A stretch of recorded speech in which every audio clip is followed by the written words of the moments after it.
tua mengasih anak makan haram gara-gara makan riba, bahaya.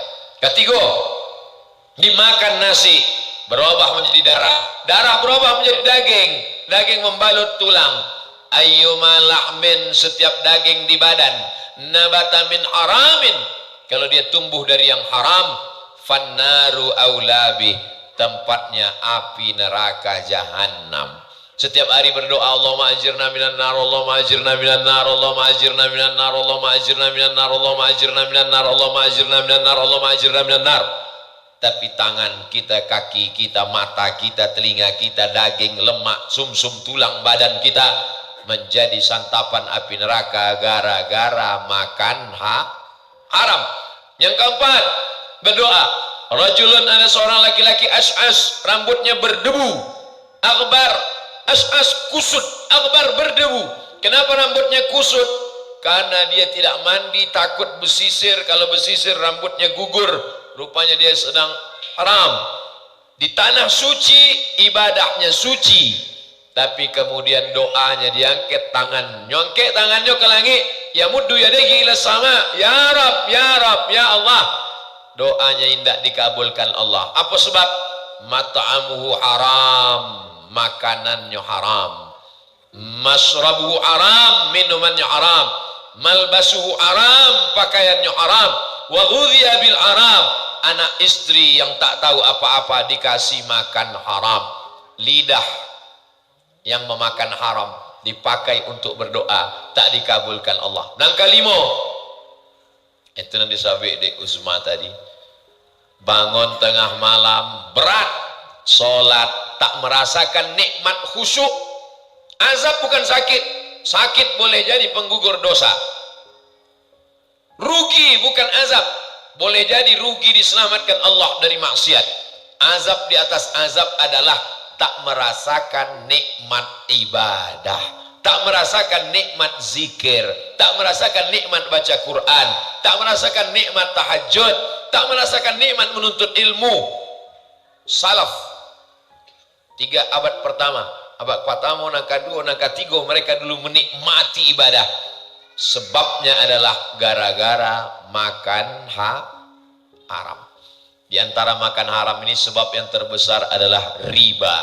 Maka masyarakat Payakumbuh, Bumi Minangkabau, Sumatera Barat, tidak ada alasan, langsung pindahkan dari rekening bank konvensional ke BPR Syariah Al Makmur. Siap?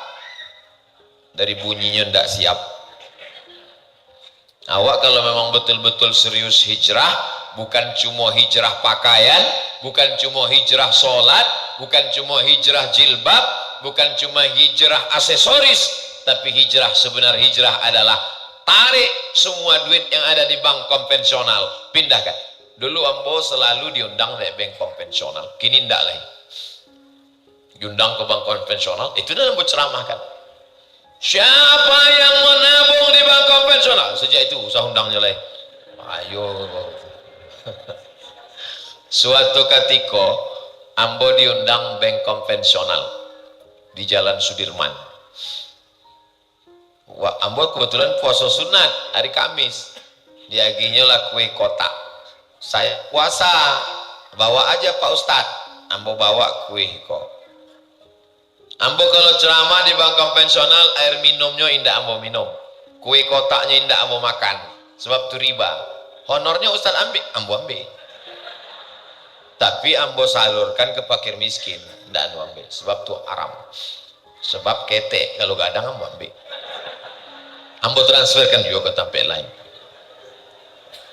Keluar dari Jalan Sudirman itu pasti lampu merah di muka Jalan Sudirman, di dake Masjid Ar-Rahman, simpang Jalan Nangka, azan maghrib.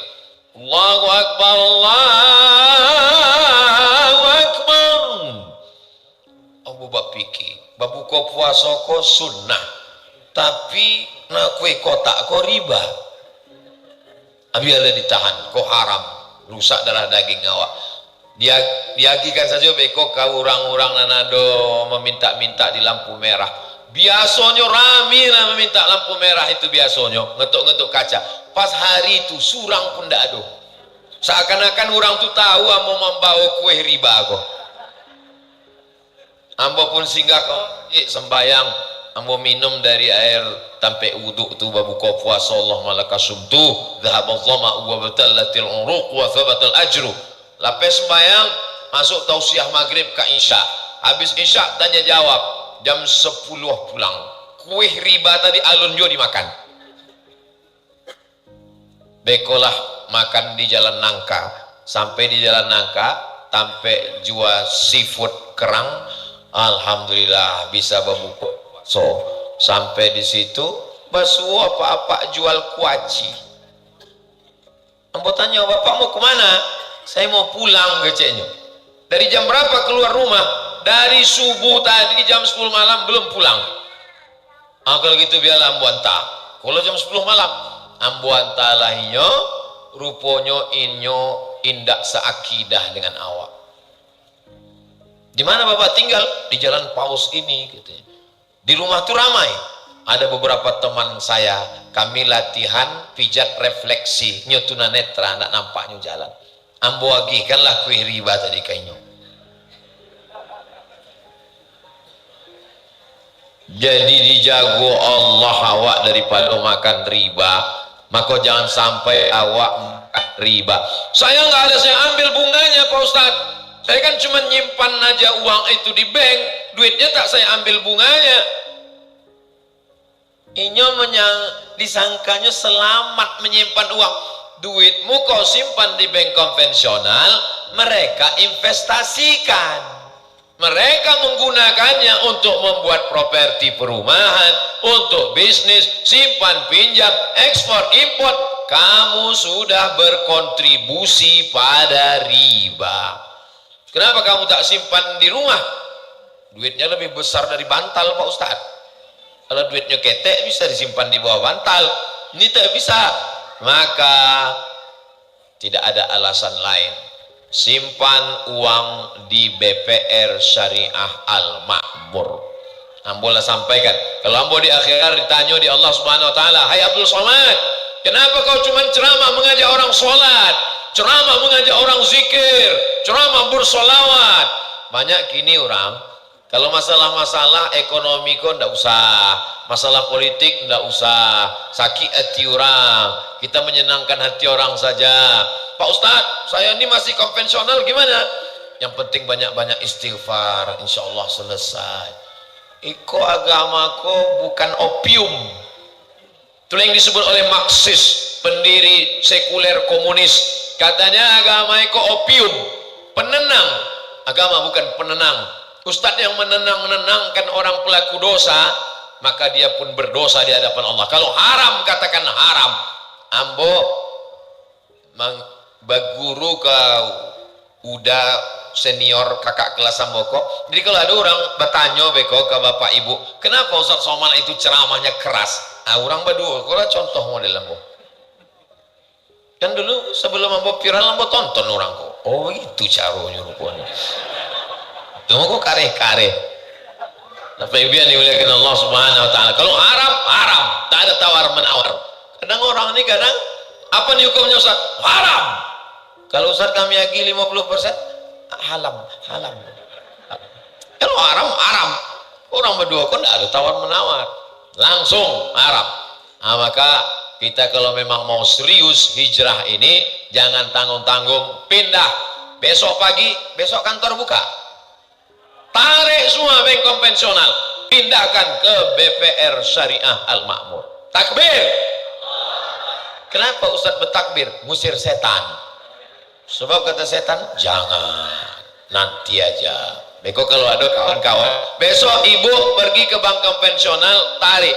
Kalau orang pegawai itu bilang, jangan tarik dulu bu, Allahu Akbar. Setan wang. Jangan karya mana, dalam hati saya. Selamatkan diri kita, kita didik anak-anak kita. Ambo masalah memperjuangkan bank syariah. Bank Nagari banyak ingin konversi ke bank syariah. Dibawa oleh Ustadz Jelfatullah. Ayo kita jumpa Pak Gubernur, ayo jumpa Bupati, ayo kita buat seminar, ayo. Aceh, LKS, Lembaga Keuangan Syariah, maka Aceh bisa damai setelah perjanjian Helsinki dengan syarat penerapan syariat Islam. 16 tahun setelah perjanjian, semua bank konvensional mesti angkat kaki. Maka datang alumni Ikatan Alumni Timur Tengah, kawan-kawan awak alumni Azhar di Aceh. Ini nampaknya Anda yang mau bermain-main, mau tetap bertahan bank konvensional, bisa Ustaz datang ke Aceh, siap. Kami buat seminar. Akhirnya sekarang tidak ada satupun bank konvensional, semuanya. Jadi alumni Azhar ini bukan cuma berteriak di mimbar, tapi mereka juga masuk ke parlemen. Orang-orang baik mesti berjuang di parlemen. Tadi yang mau tanya waktu kami makan dengan Usma, apa pendapat Usma kalau orang-orang alumni Azhar kok duduk berjuang di parlemen? Oh, setuju mana? Maka jangan heran nanti kalau nampak baleho Ustadz Jelfatullah kok. Allahu Akbar. Cuma memang agak beda. Di mama tampai kan nampak awak di situ tulisan Jelfatullah. Nanti di baleho itu tulisannya lain, Jelita Donald. Itu Bapak Ibu mesti menjalekannya. Nah ini Bapak Ibu yang dimuliakan Allah Subhanahu wa taala, dan di KTP tidak bisa dirubah lagi. Jadi ini mesti didudukkan, mereka lah yang berjuang ini, karena mesti diatur undang-undang. Indak selesai dengan tausiah, indak selesai dengan tabligh akbar. Waktu tabligh akbar berapi-api, mari kita hijrah, tinggalkan konvensional. Selesai itu kami pindahnya kemana Ustadz? Bank syariah tak ada, BPR Syariah Al-Makmur. Kenapa Ustadz ulang-ulang terus? Iklan memang begitu.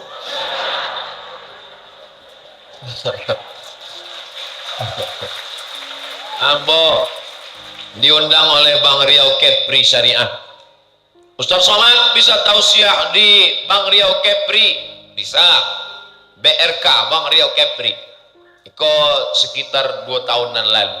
Kini alhamdulillah Bang Riau Kepri lah berubah, tidak ada lagi konvensional, syariah kasadonya. Ustaz, kami mau keluar dari Bang Riau Kepri ini, tak sanggup kami dengan riba ini.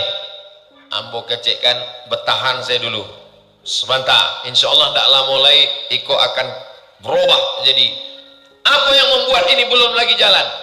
Dicabiknya lah Iko ada beberapa person yang belum bisa. Pak Ustadz, awak doakan bahasamu. Kebetulan pejabat yang hadir pula di situ, saya katakan, kalian selama ini belum berubah menjadi syariah, maka dosanya apa aku menanggungnya? Ya kan Pak?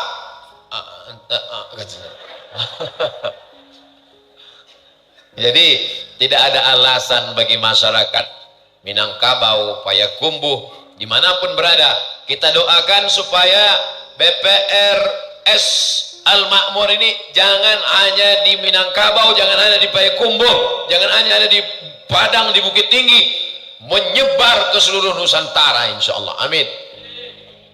Di Sydney ada namanya Surau Sydney. Dari mana Ustaz tahu? Kami membuat penggalangan dana Surau Sydney, datang imamnya ke Pekanbaru, Ustaz awak buat penggalangan dana Surau Sydney. Tidak mustahil BPRS Al-Makmur punya cabang di Sydney insyaallah. Amin. Semua berawal dari mimpi-mimpi, mimpi menjadi kenyataan. Kalau bermimpi saja takut, bagaimana bisa mimpi menjadi kenyataan? Nah, jadi ke depan tentunya perlu support Bapak Ibu hadirin hadirat sekalian. Adapun kerjasama tadi itu adalah akadnya permodalan syariah untuk berangkat menunaikan ibadah umrah, maka ada dana talangan umrah. Itu sudah keluar dari DSN, Dewan Syariah Nasional, mengeluarkan fatwa boleh menggunakan dana talangan syariah untuk berangkat umroh. Nanti ada namanya program Umroh Akbar bersama Ustaz Somad tanggal 4 Oktober.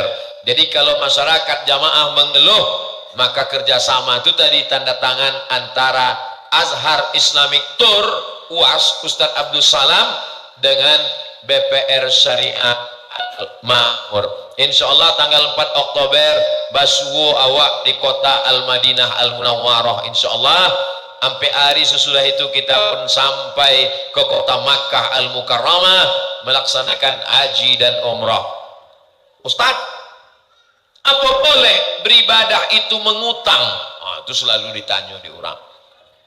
Kalau ditunggu menabung tidak cukup, maka dia boleh kita beribadah ini mengutang. Ambo baca dalam kitab-kitab fikih, di antaranya Majmu' Fatawa Ibni Taimiyah. Kata beliau, hutang itu terbagi dua. Yang pertama, mayurja adauhu, ada pembayarnya. Yang kedua, malayurja adauhu, tak ada pembayarnya. Misal bulan muko kurban, harago sapi 7 orang 2.600.000. Maka ambo datang ke Ustadz Jel.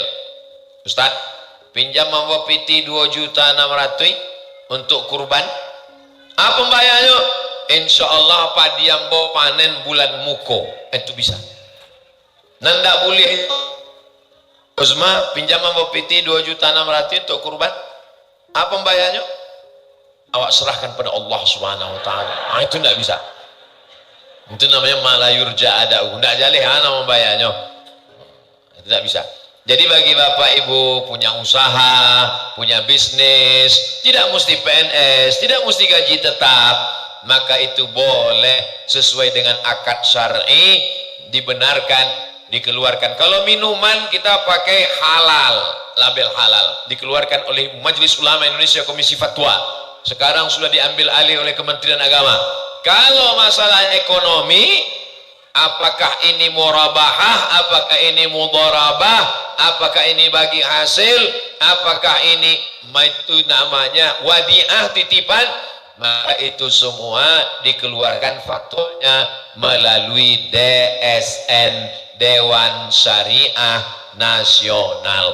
Jadi hijrah ini secara umum 3. Yang pertama hijrah akidah, yang sebelumnya menyembah batu, menyembah kayu, menyembah lembu, menyembah hantu. Maka setelah dia hijrah, la ilaha illallah, iyyaka na'budu wa iyyaka nasta'in. Alhamdulillah, orang Minangkabau tidak ada lagi yang menyembah hantu, menyembah kayu, menyembah tuyul. Semuanya bertauhid. Bumi Minangkabau terdiri dari ulama-ulama bertauhid, pendiri Perti Tarbiyah Islamiyah.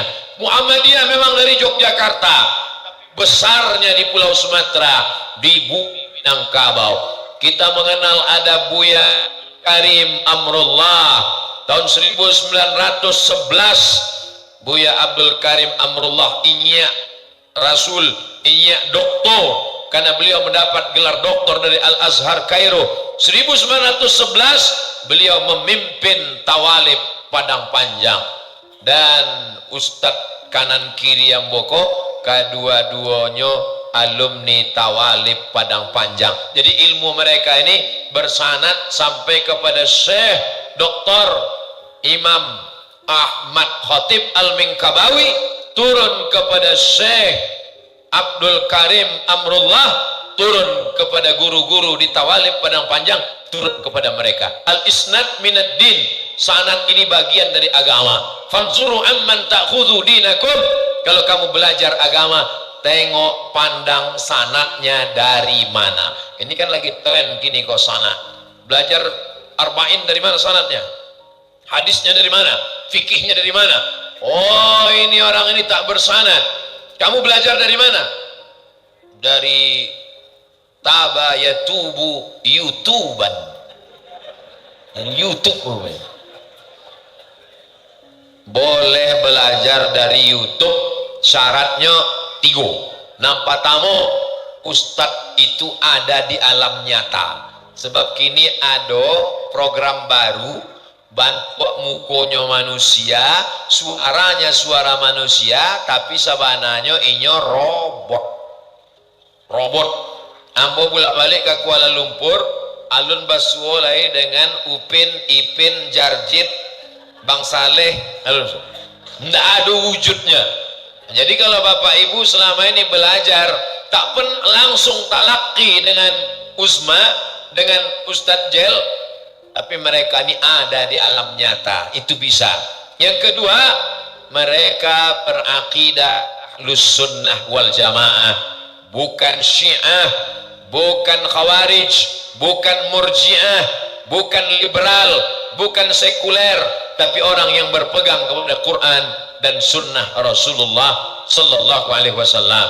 Yang ketiga, ulama yang mampu menguasai masa lalu, turas, mengaitkannya dengan zaman kekinian. Ada orang hanya membaca kitab kuning, tapi kalau dikaitkan dengan zaman modern tak nyambung. Ada pula yang bicara kemodernan, tapi masa lalu dia tak punya penguasaan. Dibuatnya aja sendiri, baca Quran, baca hadis, berijtihad sendiri. Boleh aja begini, boleh begini. Pas ditanya, Bapak mazhabnya apa? Mazhab Imam Hanafi, mazhab Imam Maliki, mazhab Imam Syafi'i, atau mazhab Imam Hambali? Saya mazhab Soekarno. Apa kok? Nggak jale kok, ijal kok. Mohon maaf Pak ijalnya tersinggung pula. Nah, jadi selama cukup 3 syarat ini, silakan belajar melalui Instagram, melalui YouTube, melalui apapun, karena itu hanyalah wasilah untuk kita hijrah belajar. Jadi hijrah yang pertama, hijrah akidah. Hijrah yang kedua adalah hijrah dalam hal ibadah. Selama ini ibadahnya tak sesuai dengan sunnah Rasulullah SAW, ada bid'ahnya, ada takhayulnya, ada khurafatnya, ada magicnya, karena nenek moyang dulu animisme, dinamisme. Maka setelah datang para ulama warasatul anbiya, benarlah amal dia. Kata Nabi, man ya'ish ba'di, siapa yang hidup sesudah aku nanti, fasayara ikhtilafan katsira, dia akan melihat banyak ikhtilaf. Bagaimana caranya? Alaikum bisunnati, berpeganglah kepada sunnahku, wa sunnatil khulafa'ir rasyidin min ba'di, dan khulafa' rasyidin setelah aku. Addu 'alaiha bin nawajiz, gigit pakai gigi geraham. Kalau dipegang lepas, tapi kalau digigit pakai gigi geraham, petir menyambar tak akan lepas. Begitulah makna pesan Nabi SAW. Hijrah akidah sudah, hijrah ibadah, hijrah muamalah, cara berinteraksi sosial, menghargai orang, ada kepedulian sosial. Man lam ya'tam bil amril muslimin, siapa yang tak peduli kepada orang Islam, falaysa minhum, dia tidak diakui umat Islam. Uzma tidak hanya peduli kepada umat Islam yang ada di bumi Minangkabau, di NKRI. Tadi kami baru saja diajak mengendorse program ngirim hewan kurban ke Palestina. Jadi ambo malam iko mendapat kecipratan barokah. Assalamualaikum, ambo mengajak jamaah membawa sapi ke pedalaman suku Akit, suku Talang, suku Laut, suku Anak Dalam ke hutan Indonesia. Talupo Palestina. Malam iko diingekkan lain. Cuma beliau mengingekkannya tidak dengan cara Abdul Somad, tidak, diajak bersama. Itu yang sangat penting. Kopi itu jangan hanya untuk orang nan di belakang.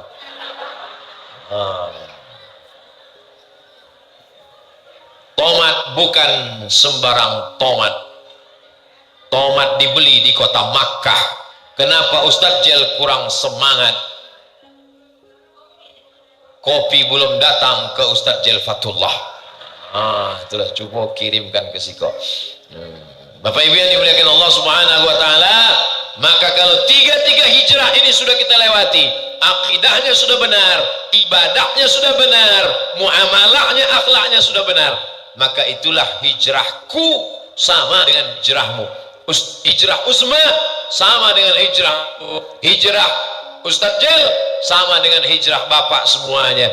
Hijrah itu bukan pindah. Jangan besok pagi semua mau pindah dari Payakumbuh. Ambo memang malam iko hijrah ke Pekanbaru iko tausiahan terakhir terakhir maksudnya terakhir mati, awan tidak tahu. terakhir dalam ampe hari ko Jumat, Sabtu, Ahad, Senin iko dan terakhir. Lalu kemudian hijrah bukan pindah tempat. Kalau sekedar pindah tempat, semua orang pindah tempat. Hijrah bukan pindah tahun. Maka ketika sahabat bertanya, manil muhajir, siapa yang hijrah itu ya Rasulullah? Kata Rasulullah, man hajara manahallahu anhu. Orang hijrah itu adalah orang yang meninggalkan semua yang dilarang Allah Subhanahu wa taala. Kalau hijrah tahun 1444, sementara 1445. Kalau hijrah tempat, kami paling banyak hijrah dari Pariaman ke Padang Panjang, habis Padang Panjang tidak pula langsung ke Mesir Ustaz Jel, singgah sebentar ke Tanah Abang. Masih ada juga sisa Tanah Abangnya seketek.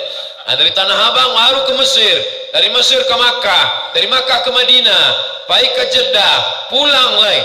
Jadi kita hijrah tempat, tapi senak hijrah akhirnya setelah dari ke hijrah ke Senayan, insyaallah.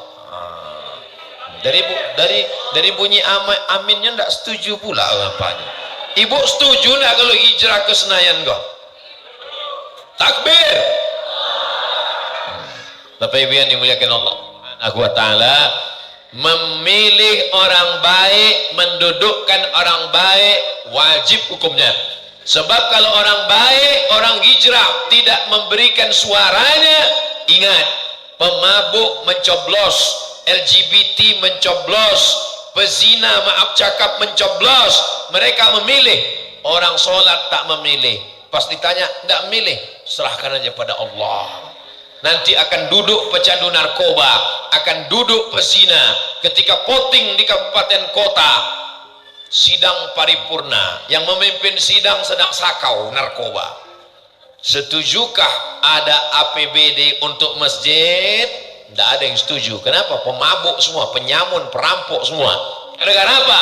Karena perampok mencoblos, pecandu narkoba mencoblos, orang baik tidak memilih. Ingat, kita tidak tinggal di kerajaan pagaruyung, kita tidak tinggal di sistem monarki, kita tidak tinggal di sistem khilafah, kita tinggal di negara kesatuan Republik Indonesia pakai sistem demokrasi. Demokrasi tak usah nanti beko kalau ibu pulang ke rumah ditanya di anak, demokrasi itu mak. Bapak ditanya di anak bapak, apa demokrasi? Demokrasi itu suara yang paling banyak, itulah yang paling benar, walaupun salah. 10 orang nan surangnya mengajak sholat, ayalah salah, surang ngajak sholat. Yang 9, ayo main bola. Maka menurut demokrasi tak perlu sholat, yang penting main bola. Tapi kalau yang 10 ini diisi orang baik, 9 mengajak sholat, 1 mengajak main gaple, kalah yang 1.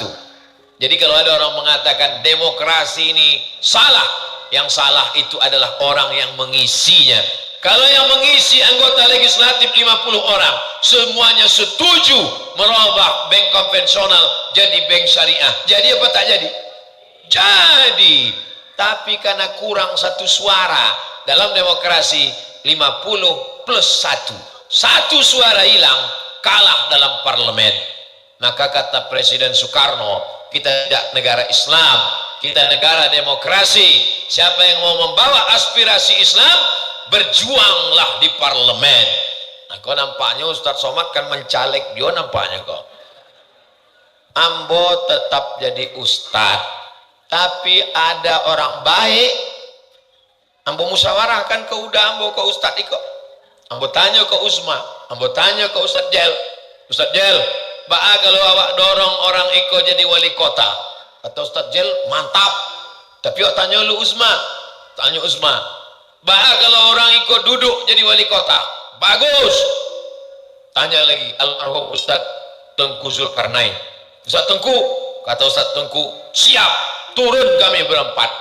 Selama ini kami kalau tausiah ceramah, kami dimuliakan orang, dihormati orang, disalami orang.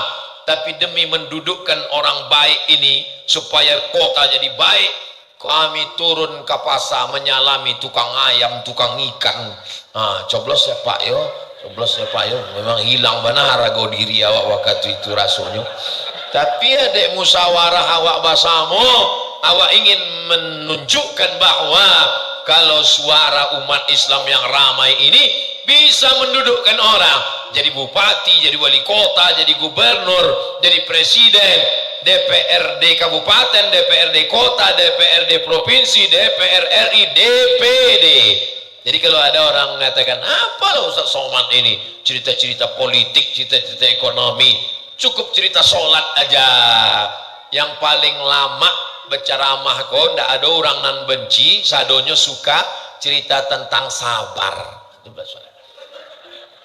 Sabar, semuanya senang. Jangan singgung politik, jangan singgung nahi mungkar, jangan singgung narkoba, jangan singgung korupsi. Cerita tentang sabar aja. Marilah kita sabar. Apapun yang terjadi kita sabar. Laki awak dilayan pelakor mengamuk juga. Islam itu memang mengajarkan sabar, tapi Islam bukan menghilangkan marah. Ada masanya kita marah. Nabi selesai sholat, Nabi marah. Kenapa marah? Nyo keluar dari masjidnya dengan orang kau bercakap tentang ayat Quran. Apa kata Nabi? Wa kana al-insanu aktsara syai'in jadala. Memang manusia ini suka bertengkar aja tentang ayat-ayat Allah. Nabi itu marah. Selesai sholat, Nabi tanya, asyhidun fulan, asyhidun fulan, mana si fulan, mana si fulan, kenapa tak datang sholat berjamaah? Wallahi kata Nabi, la uharriqanna alaihim buyutahum, mereka yang tak datang sholat berjamaah, ku bakar rumah mereka. Mana hadis Nabi marah ini? Kenapa tak pernah disampaikan? Selalunya disampaikan, tabassumika fi wajhi akhika sadaqah, senyummu ke wajah saudaramu sedekah. Wa ma arsalnaka illa rahmatan lil alamin.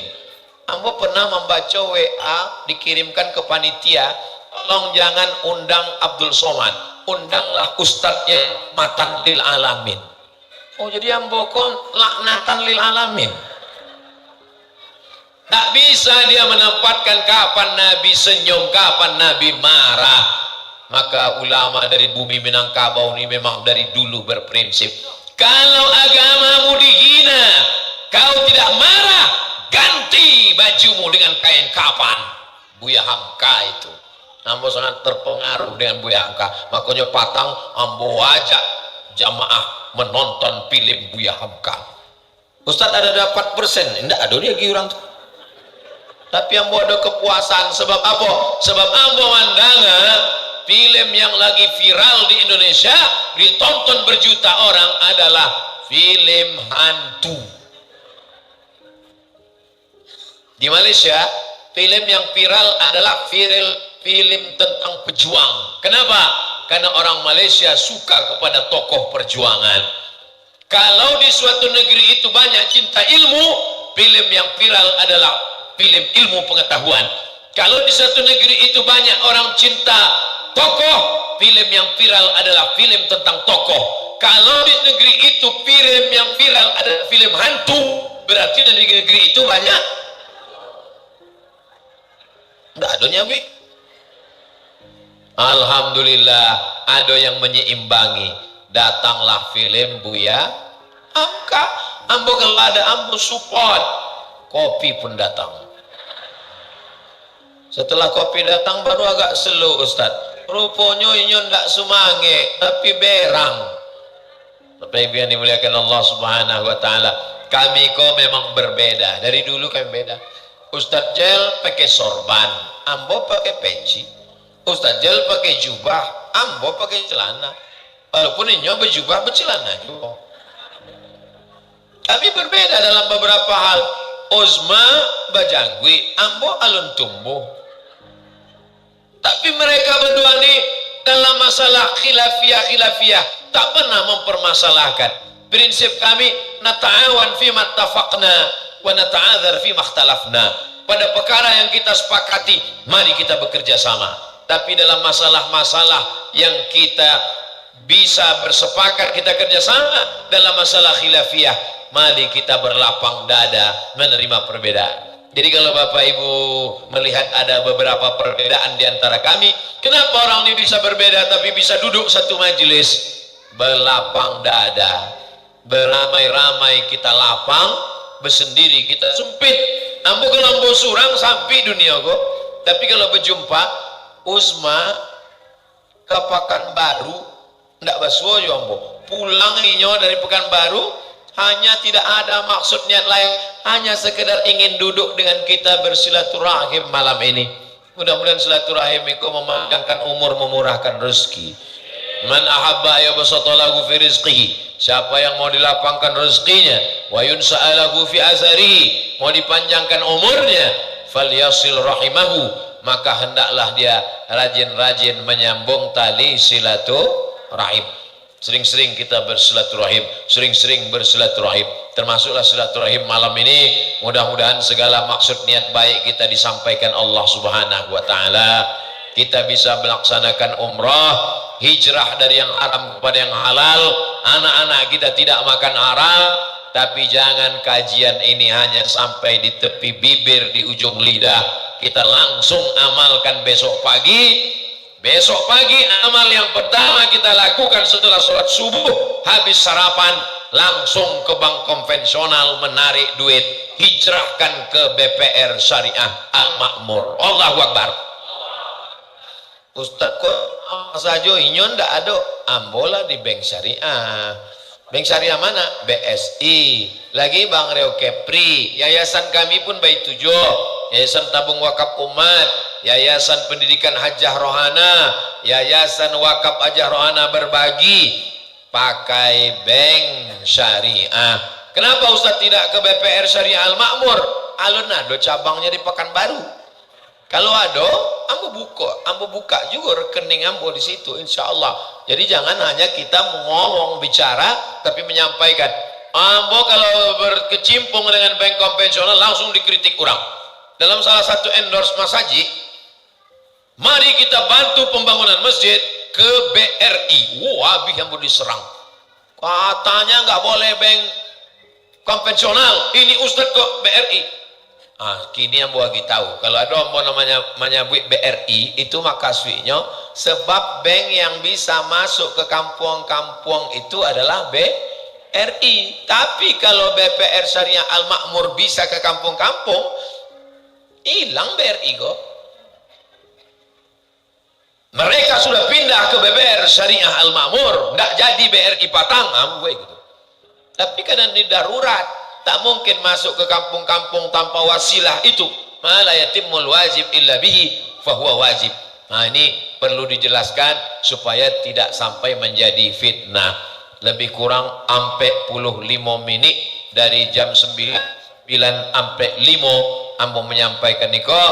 Berikutnya kita akan dengarkan dari Ustadz Jel. Mungkin ada dialog interaktif. Saya kembalikan ke moderator. Jangan kemana-mana. Lanjutkan setelah yang satu ini.